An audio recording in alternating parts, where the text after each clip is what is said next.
For all the honeys in the Hyundai. For all my dreams, you know it's alright. Bitch, I'm Yo, what's up, YouTube? This is Sam from Mammals Gaming. We're here with Russ, who topped 8 Hartford Regional this past weekend. Can you introduce yourself, Russ? Yeah, what's going on? Yeah, hi, I'm Russ Chizek. I top eight at the Hartford Regional, obviously, and uh, and yeah, All right, thank you, and congrats, first off. thank you. And let's get right into your deck profile. Yeah, man. All right, so I played Gimmick Puppet FTK this weekend. This is the deck that I was cooking for nationals. Nationals didn't go. Well, I mean, I lost to a couple too many shifters, So, but anyway, it worked. We went a little bit better this weekend, obviously. So, deck here. Let's see. You can see it. Here we go. So we got the main starters in your deck are the all the new cards. So we got three little soldiers, and we got three Rouge Dolls or Bloody Doll, as we knew her in the OCG name. These are the two. You want to draw these guys. That's how you start playing. And then as far as the support Gang Puppet guys, we got Terror Baby. This guy brings back a guy from the grave. Also, when you banish it from your graveyard, your opponents cannot respond to your Gimmick Puppet effect activations, which is crazy. First time I read this card, I couldn't believe it. I Yeah, actually I still pre-bought can't these. believe it. Yeah, I bought these like way before we even got the cards because I was like, I have a feeling I might just want to have this just in case. This sounds so impossibly dumb. Its partner in crime is the two copies of Bisque Doll. So this is the one you banish. Nothing can be targeted anymore, which is also completely cracked that these even exist. So thanks for that one, Konami. And then the last two main deck monster names, we have one Dreary Doll, which is just an extender, and then one Cattle Scream. This is from the new set too. This is also an extender. They basically serve the same purpose as like giving you the additional level 8 body that you need. This is one of those cards that some people say like they would debate playing. I really feel like you just want to have another free body that kind of comes out of nowhere. So uh, I think this is probably I don't know if it's like the absolute correct ratio of guys to play, but I think it's really good. A lot of people want to play that Scissor Arms guy too. He's cool, but I think this is like pretty good. And then the last two monsters in the main deck are just the best two monsters in Yu-Gi-Oh, obviously. So it's Gamma and Driver. How many times did Uh, you see the gamma? so round two I lost because I played against Tempai. Shout out to that guy. He was really really cool. He shifters me game one. I have the Gamma. I start playing. He scoops immediately. Game two, he chooses to go first. I Gamma shifter again, but he's able to make seals. He shows me Quacky Drago. I say okay, let's go game three. Game three, he shifters me again. I don't have the Gamma game three. I set skill drain. I pass. He lightning storms me. I shake his hand. We're done in 10 minutes. So I saw the game a couple other times. It was I there was a cashier player that I played again. Awesome dude. I shifted or he shifted. I gammed and his brain just like fizzled out on him like bad. He was like just like could not believe it. And I was like, yeah, it'll do that, man. I understand. That's So you tough. saw quite a lot. I saw it at least 4 times over That's the course of the pretty tournament. freaking So crazy. yeah, more than I saw. I never got to activate this at nationals, not once. So it was his day yesterday, I guess. Yeah, right. Yeah, yeah. And then so for spells, we got the best card in the deck, not close, is the field spell, the Mansion of the Dreadful Dolls. Card is just absolutely so crazy. People people just kept having to read it over and over again, and I was like, it's not just during main phase one, or it's not just during any phase. It doesn't matter. My guys are just unaffected by monster effects that aren't XYZs the whole time. It didn't come up yesterday, but there's been some games where people won't read. They'll keep not reading it. They'll go to battle and they'll try to beat over something, and I'll be like, yeah, it also can't be destroyed by battle, Oh my God, it's just so because. ridiculous. Yeah, it's completely insane. The only downside to this card is that like every once in a while you'll need to give your opponent a monster with this to keep playing, and if they have ogre for it there, it's like yeah, there's not much you can do about it. But Yeah, that's literally the only flaw possible. yeah, And then so like clearly we play terraforming because why would you of not? course. Um, the rest of the engine spells are.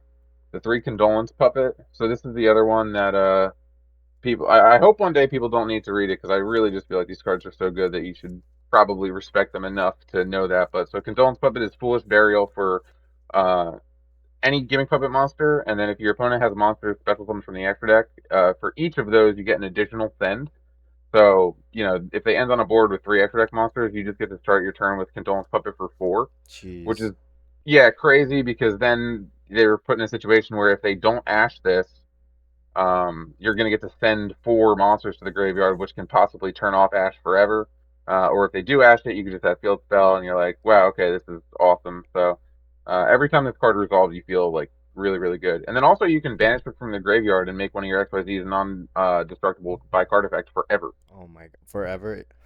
Forever. As long as that monster's face up on the field, cannot be destroyed by card effect. Oh my god. Yeah. So that's wild too. And then so there's a Foolish Burial that goes with that too, because a lot of the times, Bloody Doll just needs to be sent to the grave from anywhere other than the hand to Mm-hmm. come back to hand. So it's just another way to play. It's basically just a 1 card starter, which is cool. By the way, CR, is Um, that CR? oh, this is the I'm a big PCR guy, so I own a playset of every copy in or every card in this rarity. That is also my favorite rarity. Yeah, it's Best they're rarity. just super super nice. And then so the last 2 engine pieces is the rank up spell. This is the most important card in the deck by far. It's not once per turn. It adds itself back to your hand once per duel, but it doesn't matter because one of the extra deck guys gets it back for you again. Um, I've seen lists that play other rank up spells. I think that's like kind of cute, but this is just like generically like it ranks one of your guys into the CXYZ version of the next rank up, and it's just like it's one of those things that seems like it should be so bad until it starts happening 3 times a turn, and it's like the value that you get is absolutely crazy. So it's definitely you definitely got to play 2. Playing one's crazy. I wouldn't play more than that. This is just like this is the card. If anybody plays against this deck, you have to DD Crow this.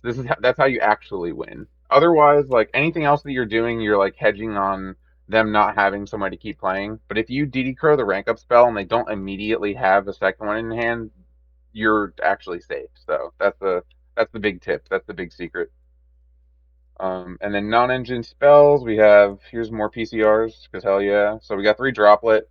Uh, Droplet just being super easy to out. Like they're I feel like right now we don't have like terribly many like unbreakable boards, but it's just super easy to simplify things like this. A lot of people don't think Gimmick Puppet can go second particularly well, which I think is weird because it can. You can just like your monsters are huge. You can destroy everything on your opponent's field, and then you can just go to battle phase and swing on them. So having a droplet is just like icing on the cake sometimes when you just need like to out one problematic guy. Would definitely recommend it. We played Called By because you got to be able to beat Shifter. Shifter just absolutely cooks you. There's just like nothing, almost nothing you can do once you get Shifted. And then we're on 2 Thrust and a Talent. This list, when we first decided to play, so that's the other thing too. There's no Horus monsters in this deck, right?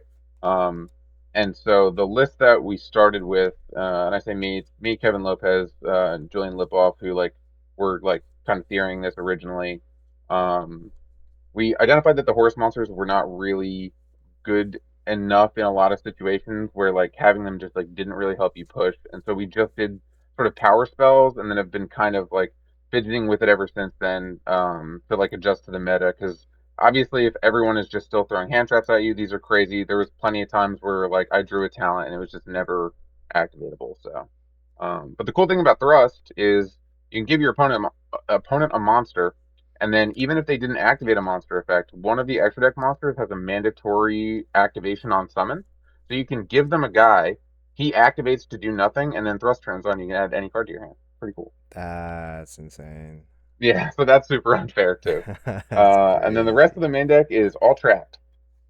So we played 3 Imperm that we did not play at Nationals just because we figured like it's a regional, you don't know what you're gonna play. It was just kind of like a safety choice to just like have Imperm in the deck, something to set off the rust if you have nothing else to do. So That's it's fair. fine.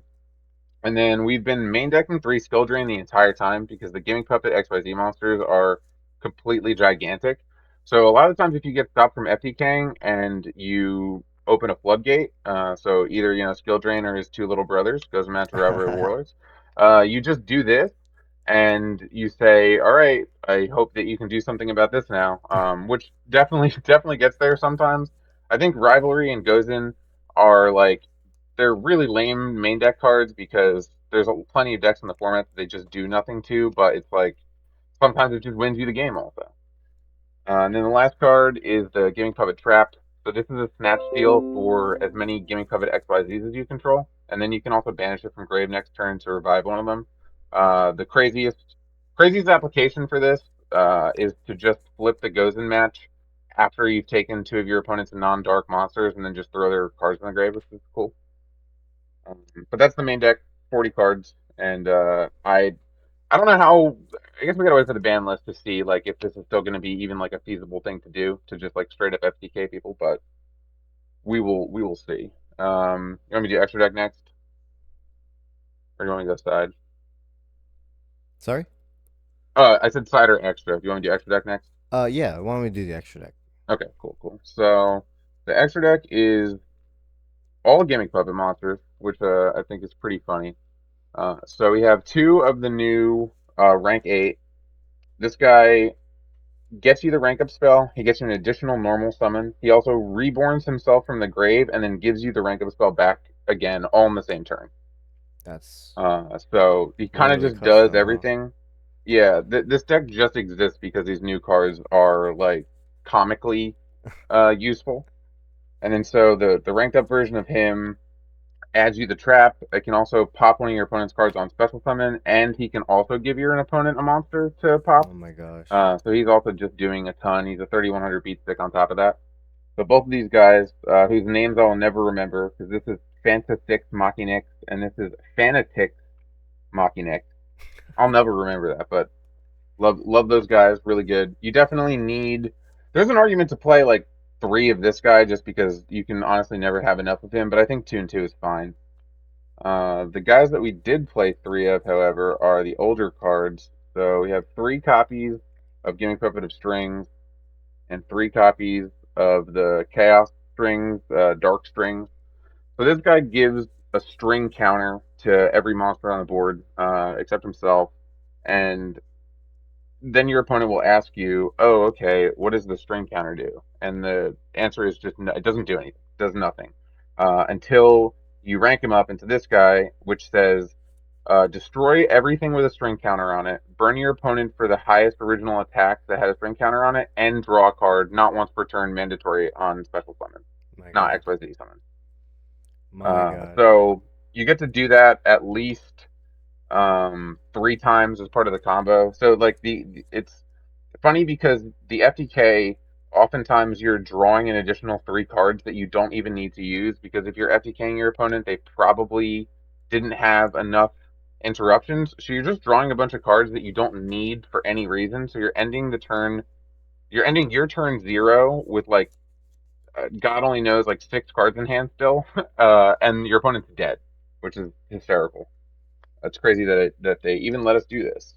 And then there's 2 copies of the Gimmick Puppet Link Chimera Doll. This guy's part of the combo. You basically need him to be able to add and then additionally special summon again. So he gives you any guy in the deck, and then if you have another Gimmick Puppet in your hand, you don't have to special the one that you searched off him. You can just special something else. So if you just need another body, he can just give it to you. Sometimes you just add the Bloody Doll back to hand that you started with, just so you can special summon it later on this and just have an extender.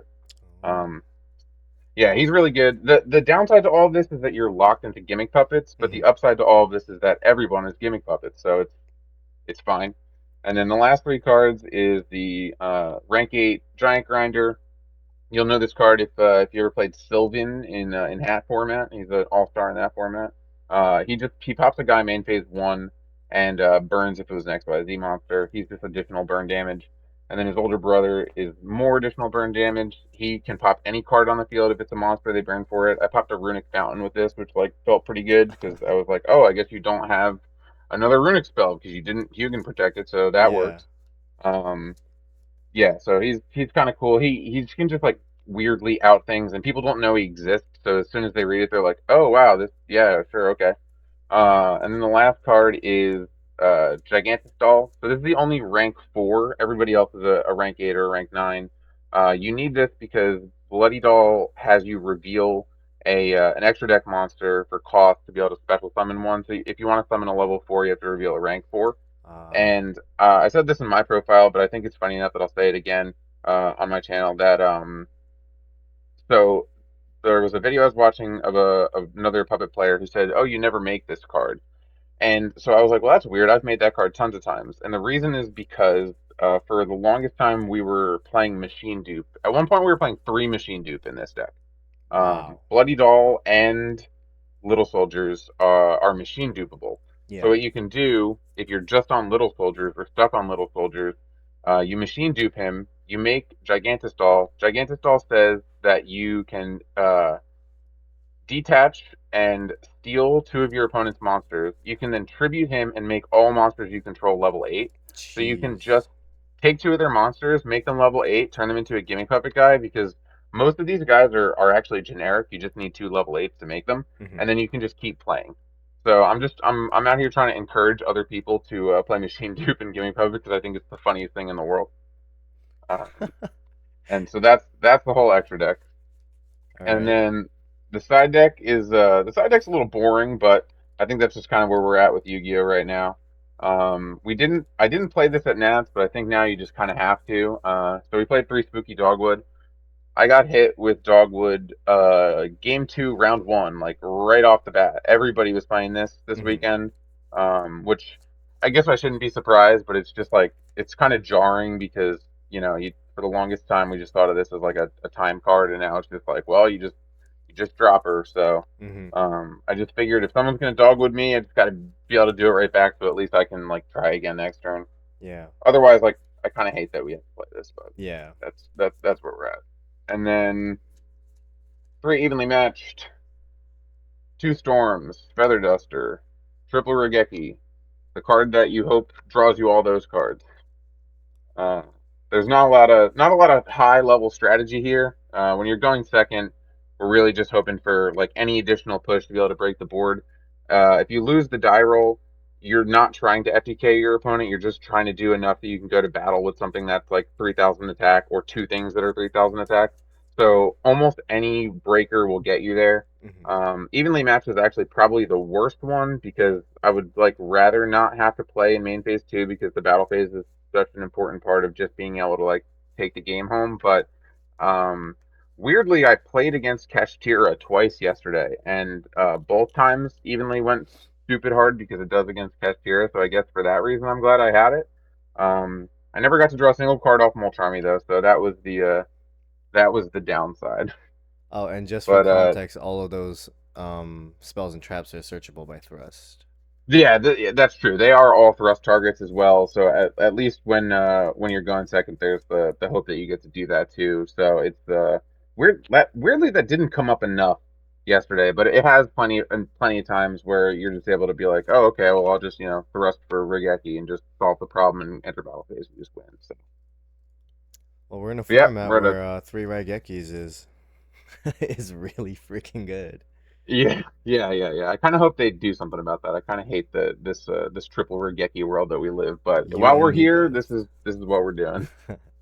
All right. Well, actually, for quick context, how many die Sure. rolls did you win? How many die rolls did I win? I actually have it written down. Hang on. I won. Let's see. One, two, three, four. I won 5 die rolls. 5 die rolls, so 5 out of 9. That's actually pretty Yeah, damn good. yeah. I mean, we'll take that. We'll take that. And what's your game plan for going second? You said, just to elaborate more, you said just do hmm enough damage and then just attack for game, right? Yeah, so I think a lot of the times when I've heard people talk about it is that they want to hyper focus on just trying to continue to combo and not Mm-hmm. just going to battle. But the way that the combo works is that usually you're burning and popping your own monsters. So in this case, if your opponent has a monster and they don't have a great way to stop you, you can do the burn damage off of like destroying their monsters, or at least like only maybe destroying one of your own. dealing like 3,100 damage. So you put them right at 49, and then you just make 2 3K bodies and swing for game. That's fair. That's And fair. it's like that simple.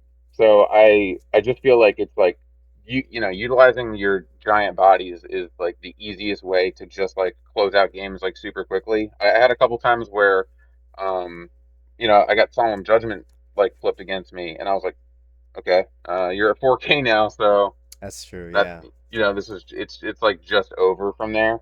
So the game plan is really just to I don't want to say like bait things, but you kind of just need to like this deck has more pushes than I think a lot of people realize, since like there are like quite a few extenders and ways to continue to play. And so you don't even really need to worry about turning off targeting or turning off responding or anything like that. You just need to like sort of brute force it. Because if you get to the rank up spell, you can probably win whether or not you're going like first or second. I see. All right. Well, do you have any shout outs? Yeah, man. Obviously, shout out to you guys. Shout out to Mammals Gaming, for having me on the channel. Shout out to Julian, Kevin, and Benner, my puppeteer brethren. Shout out to all my homies at the local shop at IHC. Shout out to my wife for being cool with me leaving the house for 20 hours to go play Yu-Gi-Oh! And I don't know. Shout out to all my opponents. One of the coolest things about the regional yesterday is that just about everybody I played against was like chill as hell. So that was really cool. It was nice to like play against like a runic stun player and a tempi player and be like, oh, these guys are really cool. These guys are nice guys. So that was a cool change of pace. Awesome. Well, thank you for coming, and for everyone watching. Russ also has his own YouTube channel. I'll link that in the description below. Oh yeah, Thank you man. for watching, and we'll see you next time. Take it easy. Yeah, left on red said none of this shit will get easier. Best friend flirting with death, collect winnings from the last check. On to the next, rinse and repeat up to the last step.